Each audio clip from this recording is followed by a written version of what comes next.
Nadie imaginó que el hombre que abría la clínica antes de que saliera el sol acabaría siendo señalado como un ladrón. Durante 34 años, Roberto Flores fue el velador y encargado de mantenimiento de la Clínica Rural de San Isidro, el único centro de salud de toda la región.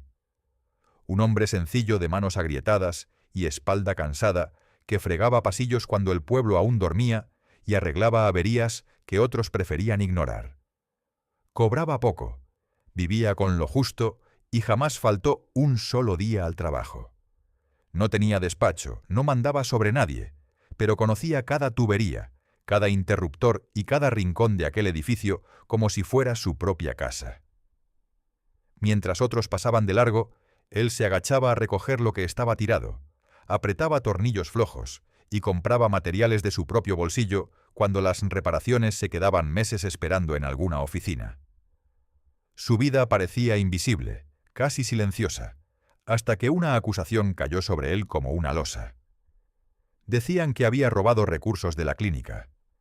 Aquel hombre que había dedicado media vida a cuidar un lugar que no era suyo, que había trabajado sin quejarse y sin pedir nada a cambio, se vio de pronto sentado ante unos papeles fríos con su nombre escrito en mayúsculas, como si toda su honradez pudiera borrarse de un plumazo. Y ahí empezó la verdadera historia de Roberto. No la de un simple velador, sino la de un hombre pobre, trabajador y profundamente honrado, al que la vida estaba a punto de poner a prueba delante de todos. Y lo que nadie sabía, lo que casi nadie se había parado a mirar de verdad, era que Roberto Flores no solo había cuidado aquella clínica durante media vida, también había levantado una familia entera con unas manos que olían a cloro, a grasa de tubería y a café recalentado. Todo empezó una madrugada, muchos años antes de aquella acusación, cuando el estacionamiento de la Clínica Rural de San Isidro estaba vacío y los postes de luz todavía pintaban charcos amarillos sobre el asfalto. Roberto llegó como siempre antes que nadie, con su termo bajo el brazo y el manojo de llaves sonando en el bolsillo. Le gustaba ese momento del día. El silencio, los pasillos oscuros, la sensación de que por unas horas el edificio entero respiraba con él. Abrió por la puerta trasera, encendió la linterna y caminó hacia la bodega de mantenimiento para revisar una tubería que llevaba días perdiendo agua detrás de la pared. Pero al pasar frente a la sala de espera, se quedó clavado. Había un llanto. No era el viento, no era un animal perdido.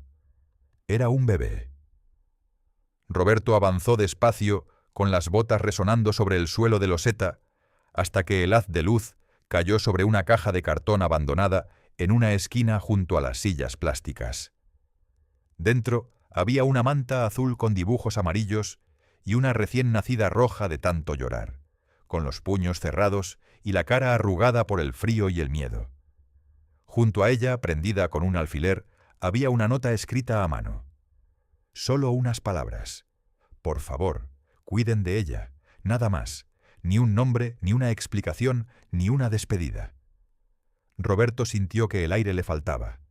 Hacía años que no sostenía un bebé en brazos, desde que perdió a su hijo Ernesto en ese mismo pasillo de hospital, donde los pitidos de las máquinas se apagaron demasiado pronto.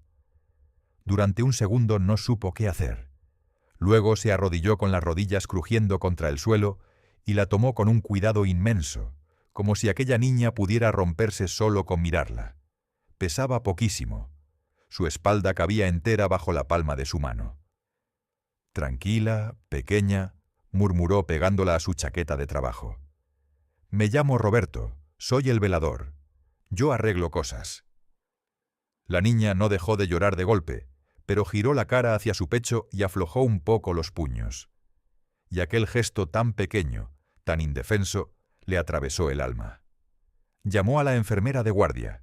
Luego llegaron el médico y después los servicios del DIF. Le dijeron que buscarían una familia de acogida, que era cuestión de unos días, que había procedimientos. Roberto escuchó todo en silencio, pero cuando preguntó dónde dormiría esa noche la bebé, y le respondieron con palabras vagas, miró a la niña dormida contra su pecho y dijo: «Tengo una habitación». Era la habitación de su hijo Ernesto. La puerta llevaba años cerrada. La cuna seguía ahí con un móvil de estrellas de madera que él había tallado una por una, y unos cuentos en una repisa donde el polvo se había ido acumulando como si el tiempo también tuviera vergüenza de entrar. Aquella noche, Roberto abrió la puerta, lavó las sábanas, limpió la cuna, preparó un biberón como pudo. Durmió menos de una hora con leche en la camisa y el cuello rígido de tanto mecer a la niña en una silla vieja.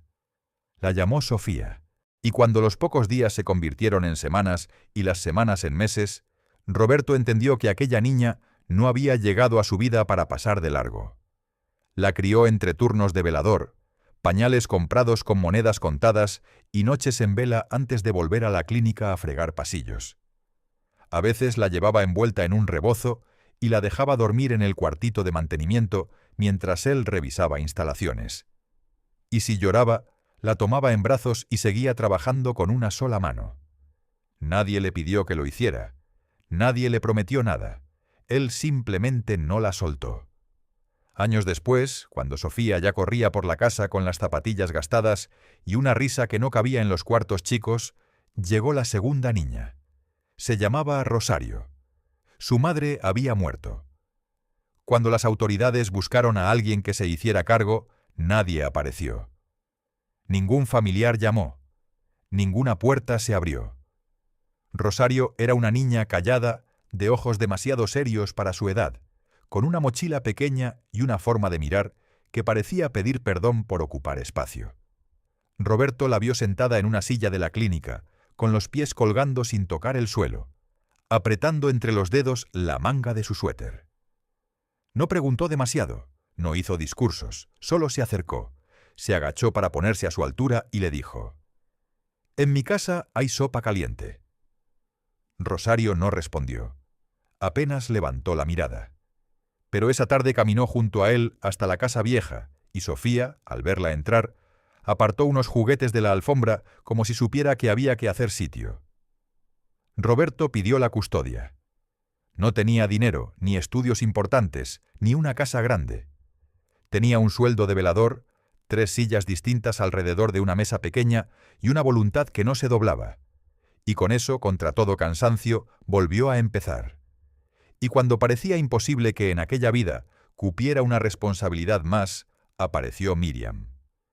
Era una niña que se había escapado de una casa de acogida y se escondió en la bodega trasera de la clínica. Roberto la encontró agazapada entre cajas de suministros y tanques de oxígeno vacíos, con la respiración cortada y moretones que asomaban bajo las mangas. No le hizo preguntas bruscas, no la tocó sin permiso, solo dejó la linterna en el suelo para que no le diera en la cara y se sentó a unos metros sobre una caja de herramientas. «No voy a hacerte daño», dijo en voz baja. Miriam no le creyó al principio. Estaba acostumbrada a no creer. Pero Roberto esperó minuto tras minuto en silencio hasta que la niña dejó de temblar un poco. Así que la adoptó a ella también. 3 niñas, 3 historias rotas y un hombre pobre, viudo en la práctica, marcado por una pérdida antigua que decidió juntar los pedazos sin pedir aplausos. Desde fuera algunos solo veían a un velador con una chaqueta gastada y las manos llenas de callos. Pero dentro de aquella casa pequeña había 3 camas, 3 vasos sobre la mesa, 3 voces llamándole de formas distintas y un amor inmenso sosteniéndolo todo. Roberto no tenía casi nada, pero para Sofía, Rosario y Miriam lo fue todo. Roberto Flores crió a Sofía, a Rosario y a Miriam con un sueldo de velador que apenas alcanzaba para llenar la nevera, pagar la luz y comprar zapatos nuevos cuando las suelas ya no daban más de sí. No había vacaciones, no había cenas fuera, no había regalos caros en Navidad. En aquella casa pequeña lo que había era una mesa con 3 sillas desparejadas, una olla humeando al final del día y un hombre que siempre decía: «Primero ustedes», y lo decía de verdad. Si quedaba un bistec era para una de las niñas. Si el abrigo de Roberto tenía los bolsillos rotos, seguía usándolo un invierno más para que Sofía pudiera llevar una chamarra decente.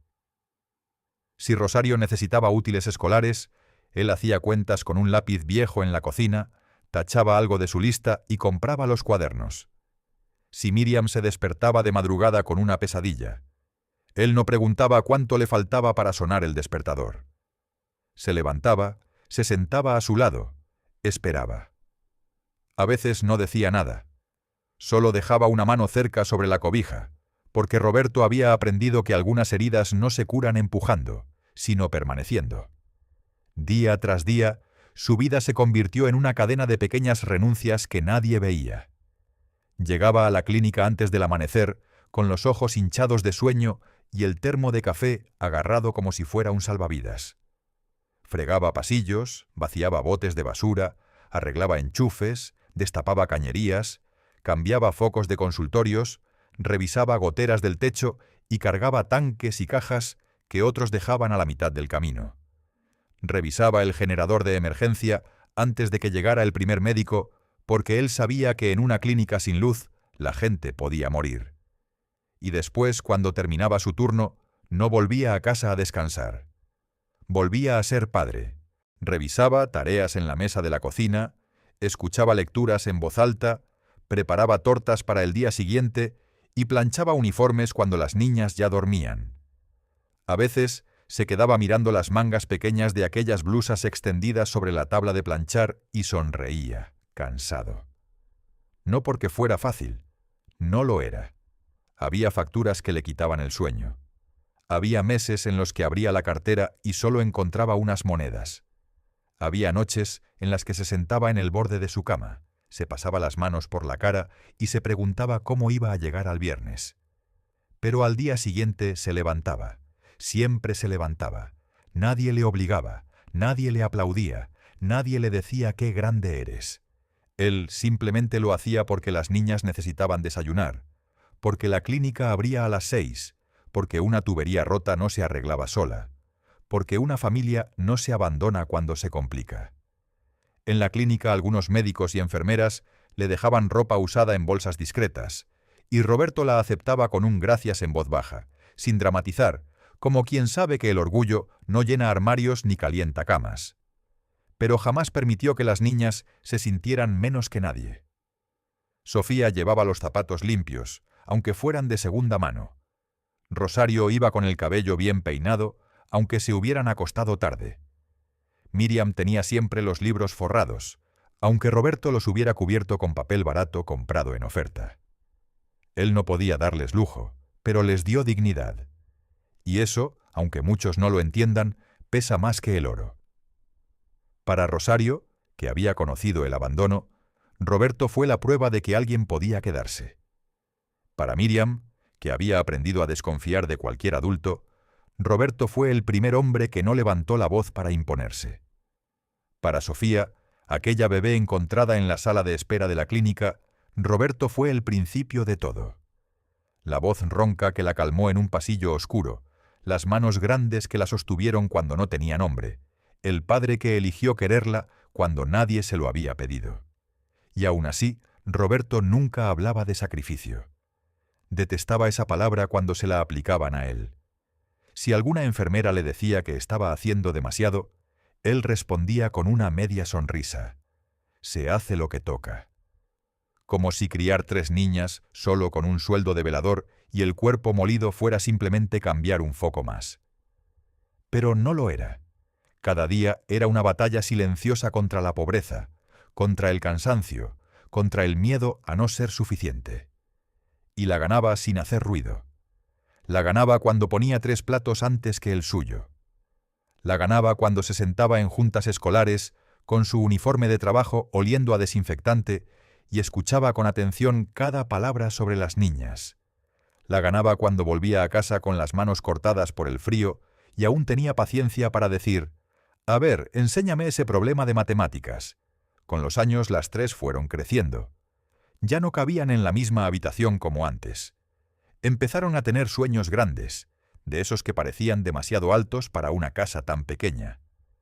Y Roberto, en vez de asustarse, empujó esos sueños con todo lo que tenía. No entendía todos los libros que leían, ni todos los caminos que querían tomar, pero entendía una cosa: aquellas niñas merecían una oportunidad.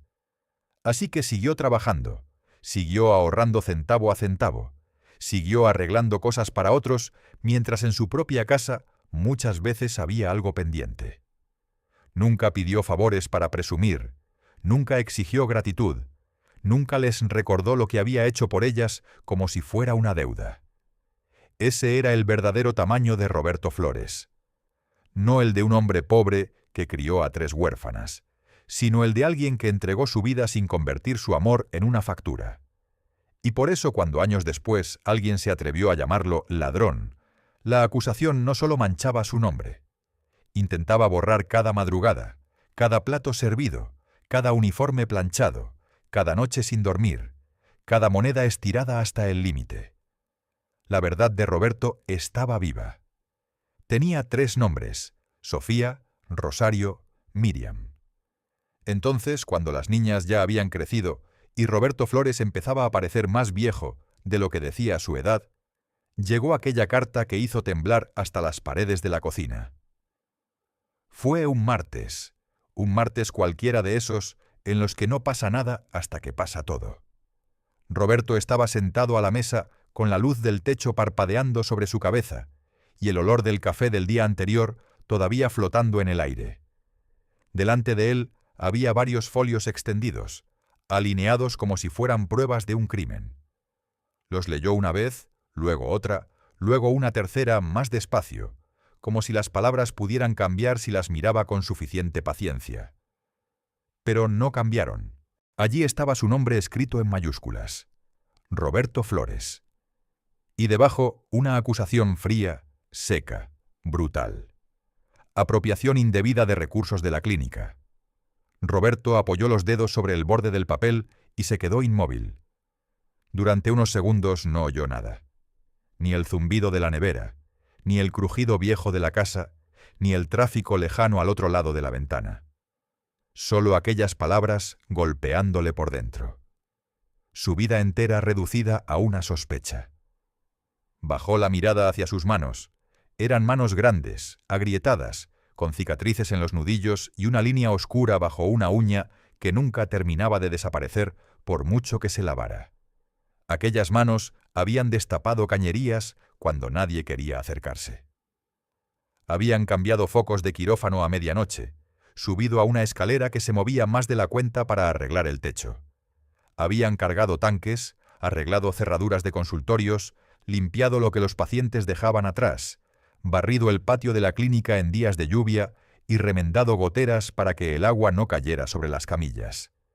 Incluso habían comprado materiales de su propio bolsillo cuando las órdenes de mantenimiento se quedaban semanas, a veces meses, olvidadas en algún despacho.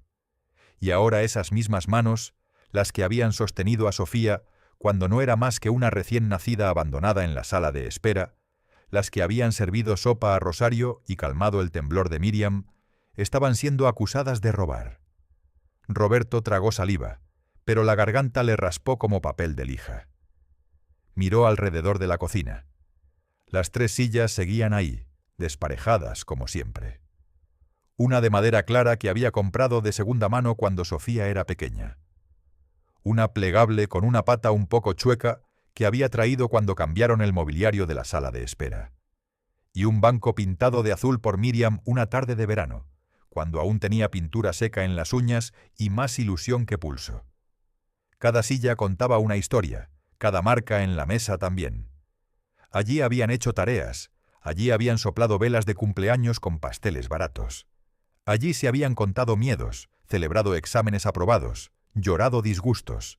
Y ahora en esa misma mesa había una demanda que parecía querer ensuciar todo eso. Roberto se levantó despacio, como si el cuerpo le pesara más que nunca, y caminó hasta el pasillo. En el perchero seguía colgada su chaqueta café de trabajo, gastada en los puños, fiel como un perro viejo. En el cuarto, sobre una cómoda sencilla, guardaba 2 fotografías. Una era de Ernesto, su hijo, con 3 años sonriendo con los dientes separados, tomada poco antes de la enfermedad que se lo llevó, en ese mismo pasillo de la clínica donde él había pasado la vida trabajando.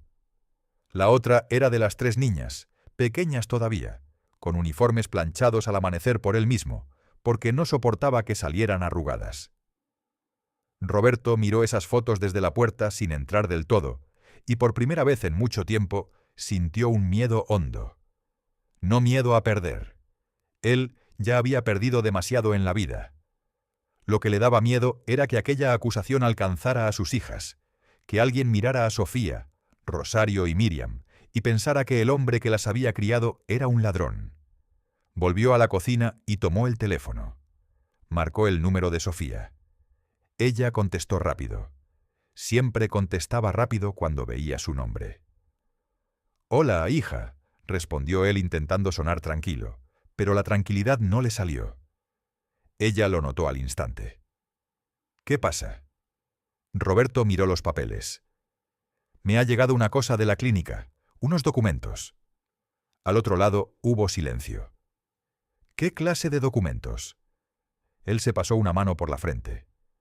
«Dicen que usé recursos del centro para cosas que no debía, que faltan materiales de mantenimiento. Han puesto mi nombre en unos pedidos de muchos años». Sofía no respiró durante un segundo. «¿Cuánto dicen, Roberto?» Cerró los ojos. Una cantidad enorme. La línea quedó muda. Cuando Sofía volvió a hablar, su voz ya no era la de una hija asustada. Era más firme, más afilada. «No hables con nadie de la administración, no firmes nada, no contestes llamadas». «¿Quién lo presentó?» «El nuevo administrador, don Gerardo». Otro silencio, más pesado. El que lleva meses recortando el presupuesto de mantenimiento. Roberto apretó los labios. Y entonces entendió algo que le revolvió el estómago. Él había cubierto con esfuerzo y dinero propio lo que otros dejaban sin hacer. Y ahora alguien estaba usando esos mismos arreglos, esas compras pequeñas, esos materiales que pasaban por sus manos para construir una mentira enorme. «Sofía, no quiero meterte en esto», murmuró. «Tú tienes tus entrevistas. Acabas de empezar tu vida». Ella lo interrumpió. «Voy para casa. No hagas nada. Ya estoy guardando las cosas». Roberto quiso protestar, pero la llamada se cortó.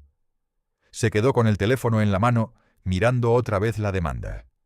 Él que había contado monedas para comprar leche, él que había remendado su chaqueta para comprar libros, él que había trabajado 34 años sin faltar un día. La institución a la que había dedicado media vida lo estaba acusando de robarle. Y lo peor no era la acusación en sí. Lo peor era la crueldad de la mentira, porque a un hombre pobre se le puede quitar casi todo: el descanso, el lujo, la comodidad, incluso la voz. Pero cuando le quitan el honor, le están arrancando lo único que lo sostuvo en pie durante toda una vida. Roberto dobló los papeles con cuidado, los dejó sobre la mesa junto al cuaderno, donde apuntaba las reparaciones pendientes de la clínica. La luz del techo volvió a parpadear. Él miró hacia arriba por instinto y pensó que tenía que cambiar ese foco desde hacía meses. Sacó un lápiz, abrió el cuaderno y escribió: «Cambiar foco de la cocina». Después dejó el lápiz, se sentó, y en esa casa pequeña, rodeado de recuerdos, Roberto Flores entendió que el golpe acababa de empezar. Aquella noche, mientras la casa permanecía en silencio y los papeles de la demanda seguían sobre la mesa, Roberto Flores comprendió que el miedo que le apretaba el pecho no era el miedo de un hombre que teme quedarse sin nada. A él la vida ya le había enseñado a vivir con poco. Había perdido a su hijo Ernesto en una habitación de aquella misma clínica donde los pitidos de las máquinas se apagaron demasiado pronto. Había visto marcharse a su mujer sin explicación, dejando detrás una ausencia fría, de esas que se sientan contigo a desayunar. Había renunciado a cualquier idea de comodidad el día que encontró a Sofía llorando dentro de una caja de cartón en la sala de espera de la clínica. Roberto sabía perder, sabía encajar golpes, sabía levantarse al día siguiente, aunque por dentro no quedara casi fuerza. Lo que no sabía, lo que le resultaba insoportable, era imaginar a sus 3 hijas leyendo aquella acusación y sintiendo que el hombre que las había criado podía quedar manchado para siempre. Eso era lo que le rompía. No el juicio, no el dinero, ni la posibilidad de quedarse sin empleo después de 34 años. Le dolía pensar en Sofía, en Rosario y en Miriam, caminando por el pueblo con el peso de su apellido adoptivo, escuchando murmullos, viendo miradas torcidas. Porque Roberto no les había podido dejar una herencia, ni una casa grande, ni una cuenta en el banco. Lo único que había construido para ellas, ladrillo a ladrillo, era una vida honrada, una mesa limpia, una palabra firme, un ejemplo silencioso. Y ahora alguien pretendía arrancar eso de cuajo con un expediente lleno de cifras. No lloró. Se quedó sentado bajo la luz parpadeante, con las manos abiertas sobre las rodillas. Pensó en todas las veces que esas manos habían preparado desayunos antes de las 6 de la mañana. En Sofía de bebé, golpeando una cuchara contra la mesa, mientras él intentaba no dormirse de pie antes de entrar al turno de velador. En Rosario escondiendo una mala nota porque tenía miedo de decepcionarle, y él arrodillándose delante de ella para decirle: «Una calificación no decide quién eres». En Miriam temblando en mitad de la noche, después de una pesadilla, y él permaneciendo en una silla junto a la cama, hasta que su respiración volvía a calmarse. A media mañana del día siguiente, cuando el sol entraba débil por la ventana y los papeles seguían sobre la mesa, oyó un coche detenerse afuera. Se levantó despacio, caminó hasta la puerta y antes de abrir apoyó la mano en el pomo. Sofía llevaba una maleta pequeña, el cabello recogido deprisa y una carpeta negra apretada contra el costado. Tenía ojeras. Había manejado durante horas, pero su mirada estaba despierta, firme, casi peligrosa. Por un instante, Roberto no vio a la abogada que acababa de aprobar su examen. Vio a la bebé que había dejado de llorar contra su chaqueta en aquella sala de espera oscura. Y eso casi le rompió. «No tenías que venir», dijo él, aunque los ojos le decían lo contrario. Sofía no sonrió. Entró, dejó la maleta junto al perchero y cerró la puerta con cuidado. Fue directo a la cocina como quien conoce cada crujido del suelo, cada marca de la mesa, cada silla desparejada. Se sentó donde siempre se había sentado de niña y extendió la mano. «Enséñame todo, Roberto». Él obedeció. Sacó el sobre, los folios, las notificaciones, las listas de compras de materiales, las órdenes de mantenimiento antiguas con su nombre escrito al final. Sofía empezó a leer en silencio. Al principio solo pasaba páginas. Luego sacó un bolígrafo. Después comenzó a subrayar fechas, importes, nombres de proveedores, firmas que no coincidían, conceptos repetidos. Roberto la observaba desde el otro lado de la mesa con la taza de café intacta entre las manos. Había algo casi irreal en verla ahí. Durante años él había sido quien se inclinaba sobre sus tareas, quien le decía que respirara cuando se frustraba. Y ahora era ella quien leía palabras difíciles por él, quien traducía aquella amenaza en algo que pudiera combatirse. «Esto no es solo una acusación», dijo Sofía sin levantar la vista. «Esto está preparado. Hay compras asignadas a mantenimiento en años en los que tú no autorizabas pedidos. Hay materiales que corresponden a reparaciones que nunca se hicieron. Hay partidas que parecen usadas para justificar recortes de presupuesto o tapar gastos de otra área». Roberto se quedó mirando el papel. «Yo solo arreglaba lo que se rompía». Sofía levantó entonces la vista. En sus ojos Roberto vio rabia. No descontrolada, sino limpia, afilada, nacida del amor y de la injusticia. «Lo sé». Él bajó la cabeza. «No quiero que pierdas oportunidades por esto. Acabas de empezar. Tienes entrevistas». Sofía dejó el bolígrafo sobre la mesa. El golpe fue pequeño, pero sonó como una decisión. «Tú cargaste conmigo cuando yo no tenía ni nombre». Roberto abrió la boca, pero no salió nada. Ella continuó, más despacio. «Cargaste con Rosario cuando nadie apareció. Cargaste con Miriam cuando estaba escondida y asustada en la bodega de la clínica. Cargaste con facturas, turnos de velador, noches sin dormir, juntas escolares, enfermedades, uniformes, libros y miedos que no eran tuyos. Así que no me digas ahora que esto no me corresponde». Cuando Rosario se enteró, llegó con los ojos llenos de lágrimas y una carpeta apretada contra el pecho. Ya no era aquella niña callada que un día entró en casa mirando al suelo.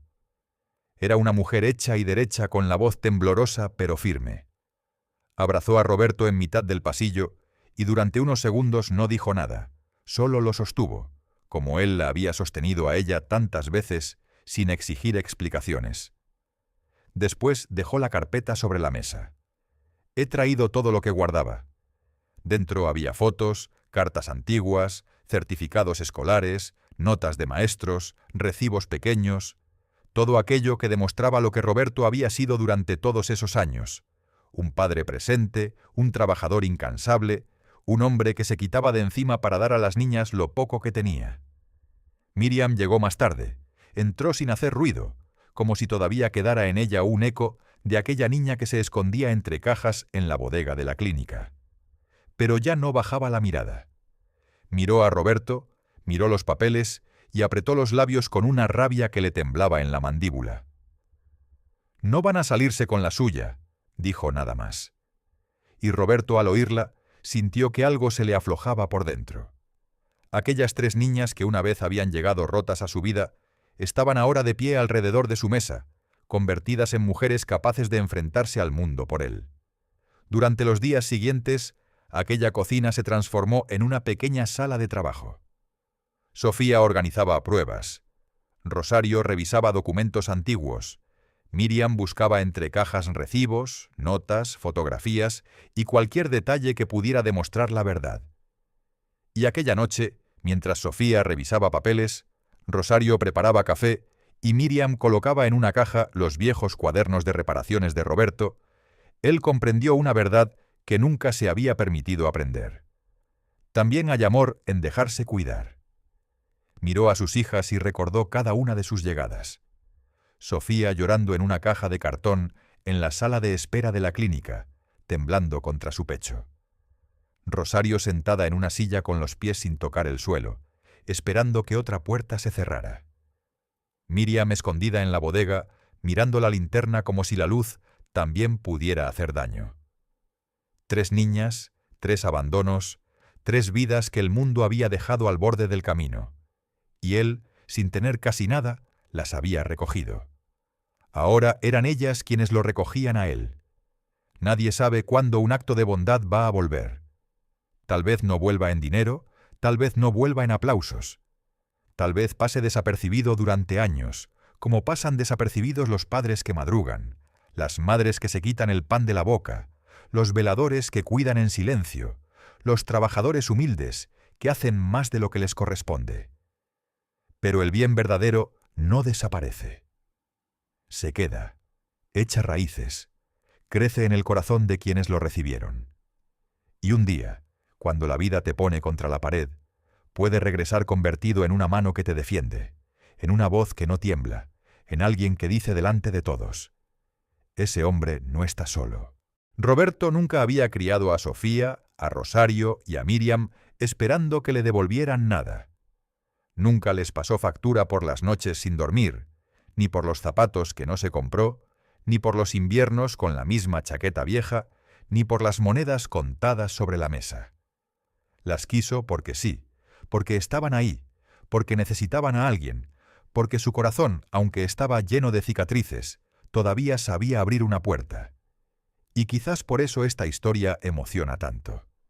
Porque nos recuerda que la dignidad de una persona no se mide por el cargo que ocupa, ni por el dinero que gana, ni por la ropa que lleva.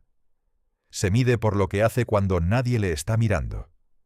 Se mide por la mano que tiende cuando no tiene obligación. Se mide por la forma en que trata a quienes no pueden darle nada a cambio. Roberto era pobre, sí, pero no era pequeño. Pequeños eran quienes intentaban mancharlo. Él había construido algo más fuerte que una cuenta bancaria. Había construido amor. Había construido gratitud. Había construido una familia que cuando llegó la hora más oscura no huyó. Se puso de pie. ¿Has conocido alguna vez a una persona así? Alguien humilde, trabajador, silencioso, que dio todo por otros sin pedir nada a cambio. Cuéntanoslo en los comentarios. Esas historias merecen ser leídas, recordadas y honradas. Y si este relato te tocó el corazón, regálanos tu like, Suscríbete al canal Entre Caminos y Silencios y compártela con alguien que la necesite escuchar hoy. Hasta la próxima historia.